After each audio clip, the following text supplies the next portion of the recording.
Hello नमस्कार good evening friends. स्वागत है आप सभी का इनफाइनाइट एकेडमी के ऑनलाइन स्टडी प्लेटफॉर्म पर।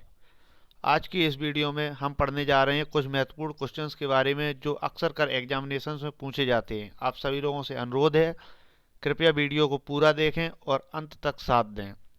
चलिए बढ़ते हैं अपने पहले क्वेश्चन की ओर। हमारा पहला क्वेश्चन है एडमिरल कप किससे संबंधित है। अगर बात की जाए एडमिरल कप तो एडमिरल कप का संबंध नौकायान से है। एडमिरल कप एवं वेलिंगटन कप, एडमिरल कप एवं वेलिंगटन कप का संबंध नौकायान से है। वेलिंगटन कप का संबंध नौकायान से है। वेलिंगटन कप या वेलिंगटन ट्रॉफी का संबंध नौकायान से है। क्रिकेट की Vijay Hazare trophy, Vijay Hazare trophy, Vijay Hazare trophy एवं फुटबॉल की संतोष ट्रॉफी, संतोष ट्रॉफी और डूरंड ट्रॉफी, संतोष ट्रॉफी और डूरंड कप ये अक्सर कर एग्जामिनेशन में पूछे जाते हैं कि इन ट्रॉफी और कप का संबंध किस खेल से है। तो हमारा जवाब हो जाएगा एडमिरल कप एवं वेलिंगटन कप का संबंध नौकायान, विजय हजारे ट्रॉफी का संबंध क्रिकेट से, डूरंड कप और संतोष ट्रॉफी का संबंध फुटबॉल से है। चलिए बढ़ते हैं अपने नेक्स्ट क्वेश्चन की ओर। हमारा नेक्स्ट क्वेश्चन है भारत के कौन से राष्ट्रपति निर्विरोध निर्वाचित किए गए। भारत के राष्ट्रपति नीलम संजीव रेड्डी जी एकमात्र ऐसे राष्ट्रपति हैं जो निर्विरोध निर्वाचित किए गए थे। अगर आपसे पूछा जाए कि भारत के मिसाइल मैन ऑफ इंडिया किसे missile man of India, missile man of India, missile man of India doctor APJ Abdul Kalam ji को कहा जाता है।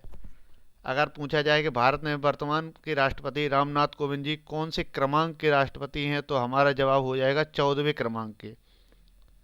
रामनाथ कोविंद जी भारत के 14वें क्रमांक के राष्ट्रपति हैं।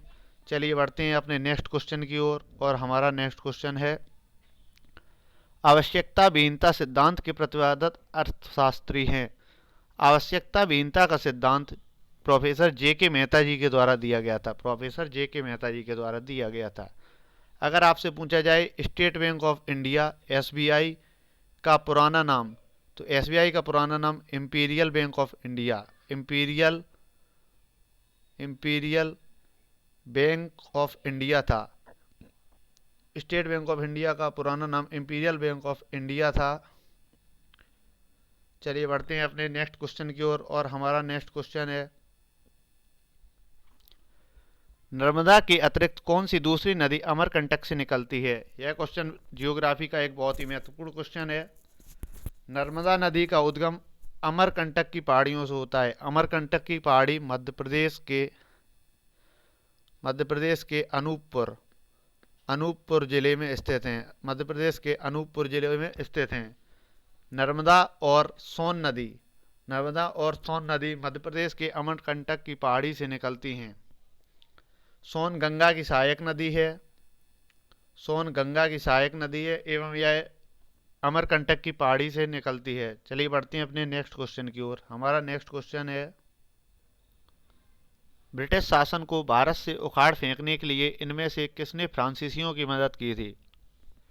हैदर अली के बेटे टीपू सुल्तान, हैदर अली के बेटे टीपू सुल्तान जो एक महान शासक और एक अच्छा योद्धा था, उसने फ्रांसीसियों से हाथ मिलाकर स्वतंत्रता का वृक्ष, स्वतंत्रता का वृक्ष, स्वतंत्रता का वृक्ष ट्री ऑफ फ्रीडम, स्वतंत्रता का वृक्ष एवं Jacobian club, Jacobian club UPSC में पूछा गया क्वेश्चन है जैकोबियन क्लब की स्थापना किसने की थी। तो जैकोबियन क्लब और स्वतंत्रता का वृक्ष टीपू सुल्तान के द्वारा फ्रांसीसियों के साथ मिलकर लगाया गया था ताकि वह भारत से ब्रिटिश शासन को उखाड़ फेंक सके। चलिए बढ़ते हैं अपने नेक्स्ट क्वेश्चन की ओर। हमारा नेक्स्ट क्वेश्चन है पूर्ति अपनी मांग का सृजन स्वयं करती है। पूर्ति अपनी मांग का सृजन स्वयं करती है, यह कथन किसका है। पूर्ति अपनी मांग का सृजन स्वयं करती है, यह कथन जेबी से का है। जेबी से इन्होंने बताया था कि यह नियम वस्तु विनिमय तथा मुद्रा विनिमय दोनों पर लागू होता है। यह नियम वस्तु विनिमय एवं मुद्रा विनिमय, वस्तु विनिमय और मुद्रा विनिमय दोनों पर लागू होने वाला नियम होता है।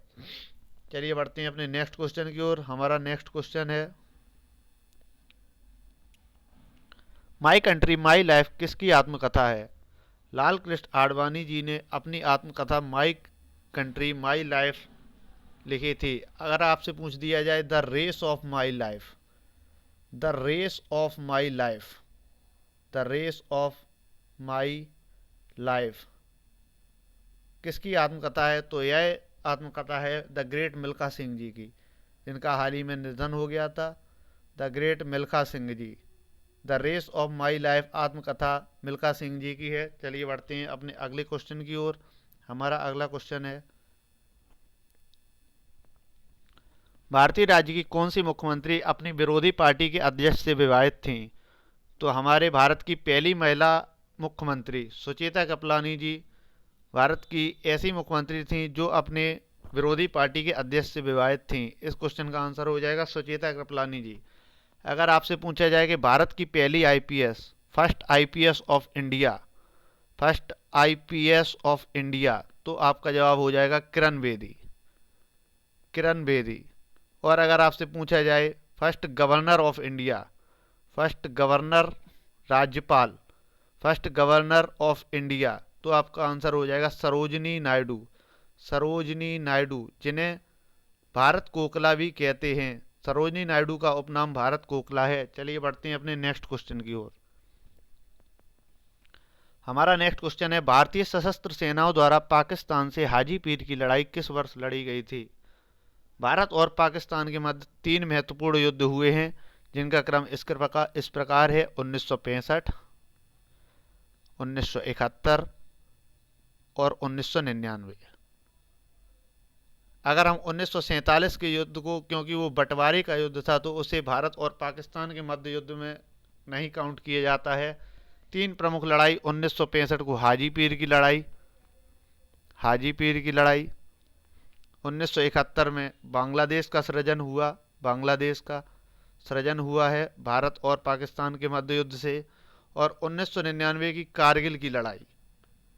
यह 3 महत्वपूर्ण लड़ाइयाँ भारत और पाकिस्तान के मध्य लड़ी गई हैं। तो इस क्वेश्चन का आंसर हो जाएगा हाजीपीर की लड़ाई भारत और पाकिस्तान के मध्य 1965 में लड़ी गई थी। चलिए बढ़ते हैं अपने नेक्स्ट क्वेश्चन की ओर। हमारा नेक्स्ट क्वेश्चन है, नागा अर्जुन कौन थे? नागा अर्जुन ने शून्यवाद का मत, शून्यवाद का मत, शून्यवाद का मत, शून्यवाद का मत नागा अर्जुन जी के द्वारा दिया गया था। शून्यवाद का मत, शून्यवाद का मत नागा अर्जुन जी के द्वारा दिया गया था।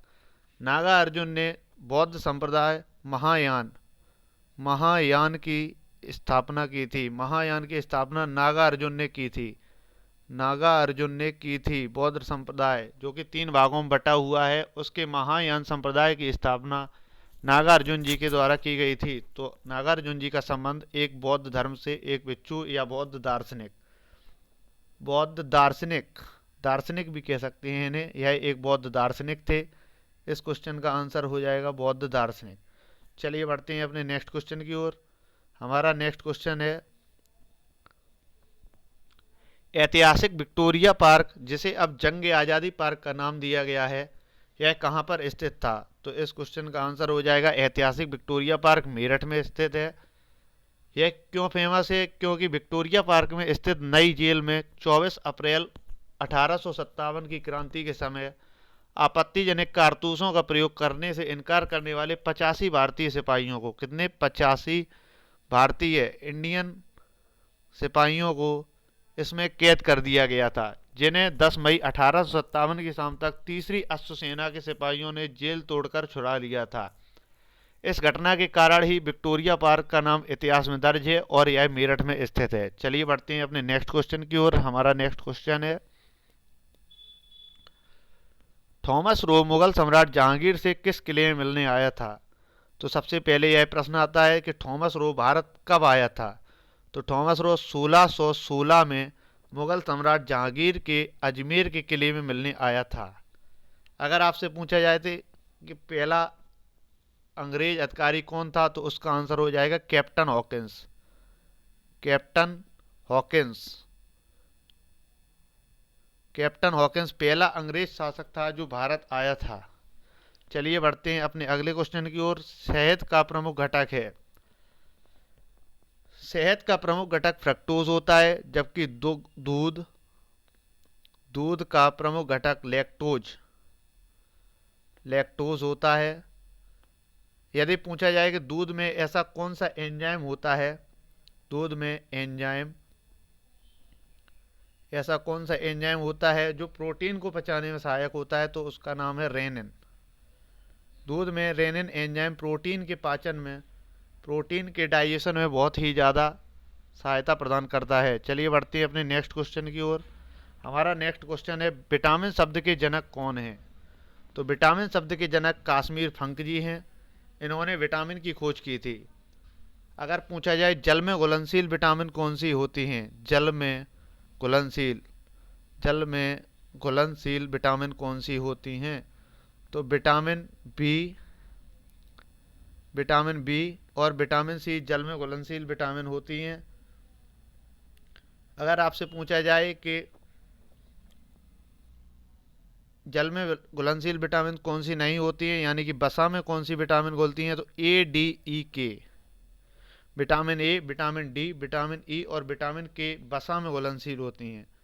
Vitamin A, vitamin D, vitamin E और विटामिन के वसा में घुलनशील होती हैं, जबकि विटामिन बी और विटामिन सी, यह क्वेश्चन कई बार एग्जाम में पूछा गया है। मोस्ट इंपोर्टेंट क्वेश्चन है, जल में घुलनशील विटामिन कौन सी होती हैं, तो विटामिन बी और विटामिन सी जल में घुलनशील विटामिन होती हैं। चलिए बढ़ते हैं अपने नेक्स्ट क्वेश्चन की ओर। हमारा नेक्स्ट क्वेश्चन है, इनमें से किसने अकबर की धार्मिक नीति की आलोचना की थी? अकबर की धार्मिक नीति की आलोचना बदायूनी द्वारा की गई थी, जबकि अकबर के द्वारा 1582 में दीन ए इलाही धर्म दीन दीन ए इलाही धर्म दीन ए इलाही इलाही धर्म चलाया गया था। 1582 में दीन ए इलाही धर्म चलाया गया था। अगर पूछा जाए एकमात्र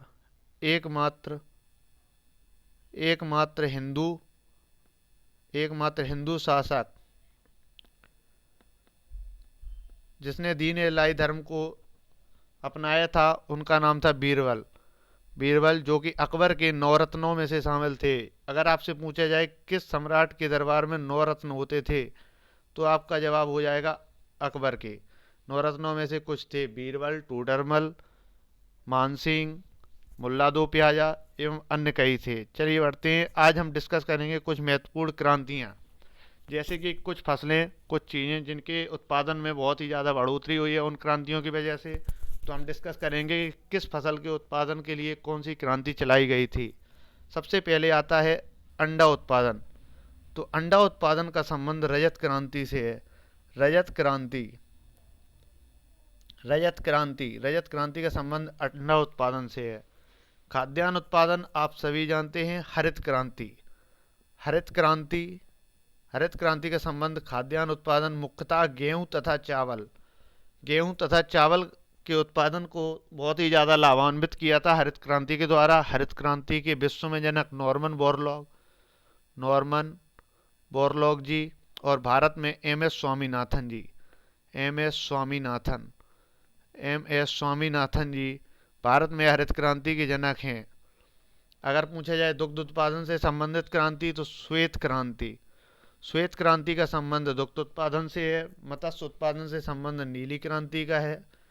नीली क्रांति का संबंध मत्स्य उत्पादन से है। अगर पूछा जाए झींगा मछली के उत्पादन से संबंध है गुलाबी क्रांति यानी पिंक रिवॉल्यूशन का संबंध है झींगा मछली के उत्पादन से।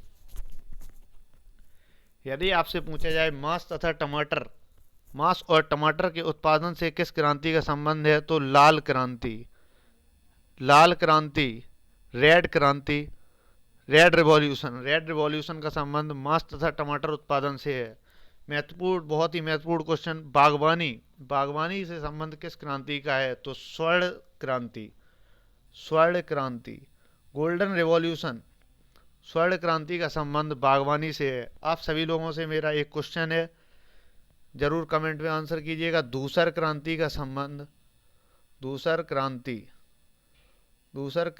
संबंध किस फसल, किस चीज से है? दूसर क्रांति का संबंध सेफ्रॉन, सेफ्रॉन क्रांति, सेफ्रॉन रेवोल्यूशन का संबंध किससे है? आप जरूर इसका कमेंट में बताइएगा। अभी एक क्वेश्चन आया था कि टीपू सुल्तान की हमने बात की थी, तो 4 महत्वपूर्ण युद्ध हुए थे टीपू सुल्तान और हैदर अली के अंग्रेजों के विरुद्ध। तो हम बात करते हैं चार, जिन्हें आंग्ल मैसूर युद्ध के नाम से जाना जाता है। तो पहला आंग्ल मैसूर युद्ध, दूसरा आंग्ल मैसूर युद्ध, तीसरा आंग्ल मैसूर युद्ध और चौथा आंग्ल मैसूर युद्ध। पहला आंग्ल मैसूर युद्ध 1767 से, पेपर में इसकी टाइमिंग पूछी जाती है। तो पहला आंग्ल मैसूर युद्ध 1767 से 1769, दूसरा आंग्ल मैसूर युद्ध 1780 से 1784 और तीसरा आंग्ल मैसूर युद्ध 1790 से 1792 और चौथा आंग्ल मैसूर युद्ध 1798 से 1799, जिसमें कि टीपू सुल्तान की मृत्यु हो गई थी और श्रीरंगपट्टनम का पतन हो गया था। धन्यवाद दोस्तों, आप सभी लोगों ने हमारी वीडियो को पूरा अंत तक देखा। आप सभी लोगों से गुजारिश है लाइक, शेयर और कमेंट जरूर करें और जितना हो सके उतना इस वीडियो को फैला दें। धन्यवाद। जय हिंद, जय भारत।